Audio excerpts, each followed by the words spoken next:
तो जैसा हमने पिछले पार्ट में देखा, सभी सैनलॉन्ग वैली के गेट में इंटर कर जाते हैं, जिसके अंदर ड्रैगन गॉड का एनर्जी था। पर ड्रैगन स्टेयर के ऊपर बेलिकिन फैंग और वू जैंग खड़े हो जाते हैं, जो किसी भी क्विंगलॉन्ग डायनेस्टी के डिसाइपल को इंटर करने नहीं दे रहे थे, जिसके लिए उन्होंने अपने अपने क्लैन का ट्रेजर्स तक बाहर निकाल लिया।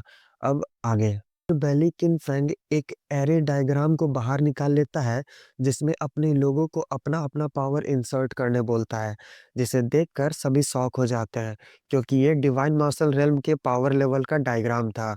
तभी बेली किनफैंग गैलेक्सी स्वॉर्ड को समन कर लेता है, जिसे देखकर क्विन होंग अपने सभी लोगों से इस अटैक को रेजिस्ट करने बोलता है। फिर सभी अपने क्विंटियान सील के पावर का यूज़ करते हुए उस डायग्राम पर अटैक कर देते हैं, पर उल्टा वे सभी ही हर्ट हो जाते हैं। फिर एक लड़की बोलती है, हम लोग इसका सामना नहीं कर सकते, भागो यहाँ से। इधर ओयांग कुन की वाइफ बोलती है, ब्रदर क्विंग हो की सांसें नहीं चल रही, कुछ कीजिए। तो ओयांग कुन बोलता है, इसे अब नहीं बचाया जा सकता, चलो यहाँ से। फिर उसे वहाँ से लेकर चला जाता है। इधर वू जैंग भी जुआन वू चार्ट को समन कर लेता है, जिसके अंदर से एक मॉन्स्टर्स टर्टल बाहर निकलता है, जिसे देखकर किन्होंग उजुकी और उनका साथी अपना-अपना स्पिरिचुअल सील से रोकने की कोशिश करता है, पर वे सभी हर्ट होते हुए पीछे फेंका जाते हैं। जिसे देखकर वुजेंग हँसते हुए बोलने लगता है, मेरा चार्ट बहुत पावरफुल है, तो क्या हुआ अगर तुम्हारे पास स्पिरिचुअल सील है? तुम मेरे डिवाइन मार्शल रेल्म के सेकंड लेवल का सामना नहीं कर सकते। फिर बेली किनफैंग से बोलता है, ब्रदर अब हमें ड्रैगन प्लेस चलना चाहिए। फिर बाकी सबसे बोलता है, इस फॉर्मेशन का यूज़ करते हुए इन सभी को यहीं पर रोको। इधर वो लड़की लोग उड़ते हुए रे लोगों के पास आकर गिरती है, जिसे देखकर वो लड़की चिढ़ते हुए बोलती है, ये लोग कितने कचड़े हैं कि इस सिचुएशन में भी प्रैक्टिस किए जा रहे हैं। अब बस तुम लोग वेट करो कि कैसे मॉन्स्टर आकर तुम लोगों को खाते हैं। फिर वहाँ से वो लोग भाग जाते हैं। तभी एक 7th लेवल टियान्वो रेल्म का गोल्डन ईगल आ जाता है, जिसे देखकर वो लड़की अपने सील से उस पर अटैक कर देती है, जिसे वो ईगल डिस्ट्रॉय कर देता है। फिर वो अपना फेदर ब्लेड से उस पर अटैक कर देता है, जिसे वो अपने आइस लुआन शील्ड से रोक लेती है। फिर चिढ़ते हुए बोलती है, ये मॉन्स्टर कितना पावरफुल है। इधर बाहर गुआंगली टेंशन में आते हुए बोलता है, प्रिंसेस और सभी अभी तक क्यों बाहर नहीं आए?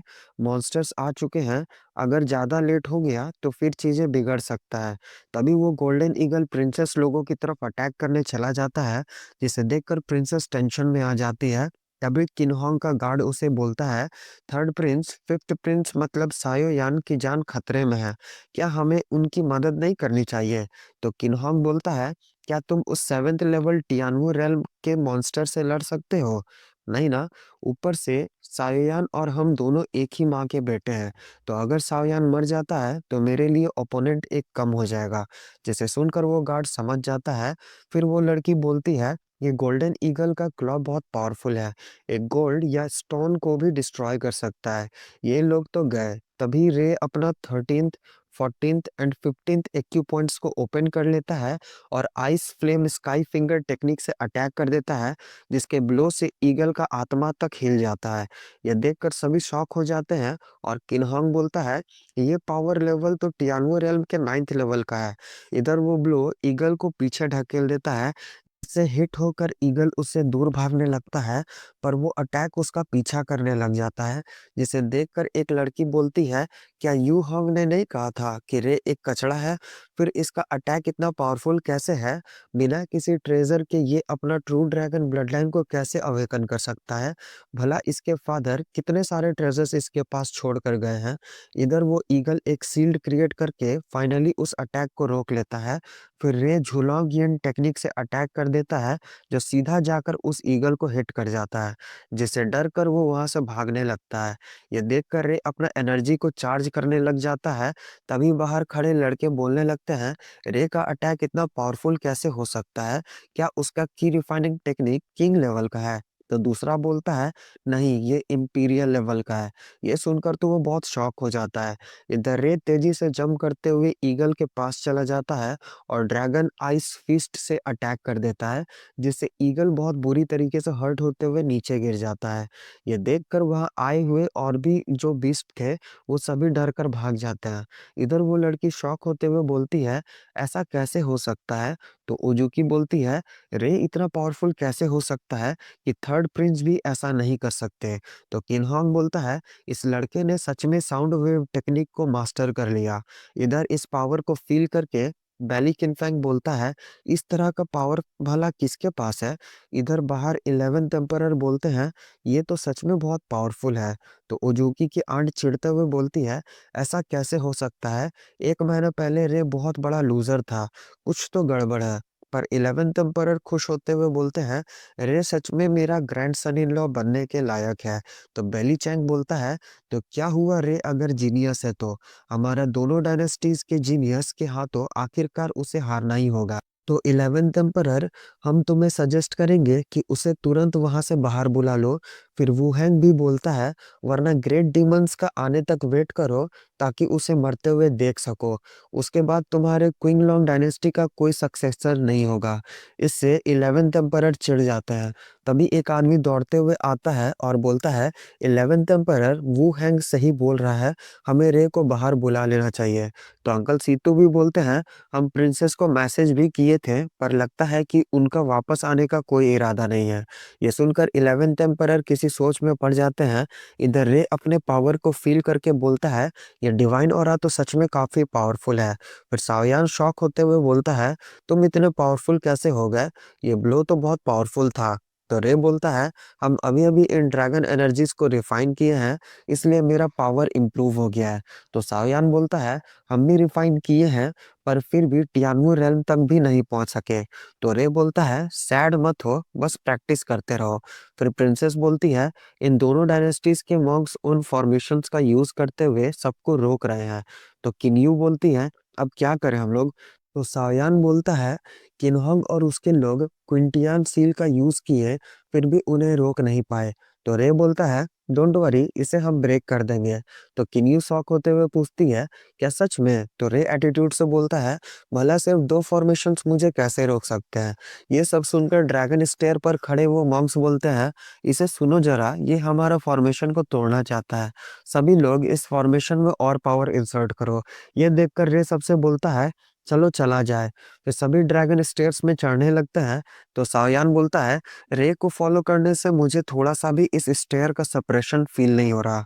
तो प्रिंसेस बोलती है, रे यहाँ के डिवाइन ऑरा के साथ मर्ज हो गया है, ये स्टेयर अब उसका होम कोर्ट बन गया है, इसलिए। तो किन्यू बोलती है, ये काम 6th लेवल टियानवू रेल्म का मॉन्क भी नहीं कर सकता। तो प्रिंसेस बोलती है, फिर सोच लो इसका पावर लेवल क्या होगा। ये अब उस लेवल तक पहुंच चुका है जहां इसका पावर लेवल का अंदाजा लगाना बहुत मुश्किल है। लोगों को इस तरह चढ़ता देख एक लड़का बोलता है, क्या ये लोग सच में इस फॉर्मेशंस को तोड़ने जा रहे हैं? तो दूसरा लड़का बोलता है, किन्होंग, क्या हम लोग भी चले रे के साथ? तो किन्होंग बोलता है, हम लोग अभी अभी ऑल आउट गए हैं और फिर भी कुछ नहीं उखाड़ पाए, और रे इस फॉर्मेशन को तोड़ने गया है। ये बस सोच ही सकता है ये करने का। ग्रेट डीमंस भी आ चुके हैं, मुझे नहीं मरना इनके साथ। फिर वहां से जाने लगता है। तो ओजुकी सोचती है, अगर हम रे के साथ शादी करने से मना नहीं किए होते, तो अभी उसके बगल में हम होते। तभी किन्होंग चिल्लाते हुए उसे बुलाने लगता है, जिसे सुनकर वो उसके पास चली जाती है। इधर कुछ लड़के आपस में बोलते हैं, रे ड्रैगन स्टेयर चढ़ रहा है, ऊपर से वो जैसा सिंपल दिखता है वैसा है नहीं, और अगर हम यहाँ से चले गए इस वक्त, तो शायद अपनी पूरी लाइफ रिग्रेट करेंगे। इधर ओयांगकुन लोग अपने बोट में बैठकर वहां से निकल जाते हैं।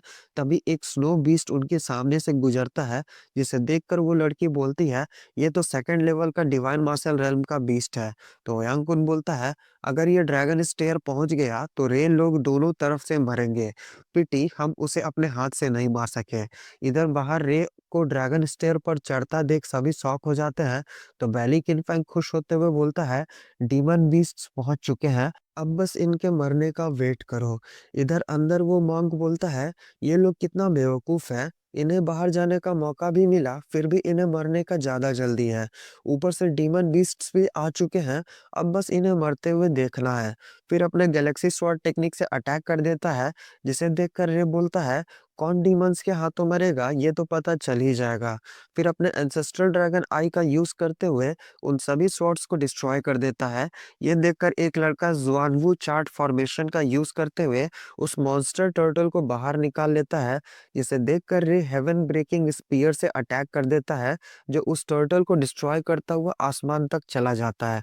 जिसका प्रेशर को फील करके बाहर वुहैंग बोलता है, ये किस तरह का मैजिकल पावर है जो 2 किंग लेवल फॉर्मेशंस को एक साथ ही डिस्ट्रॉय कर दिया।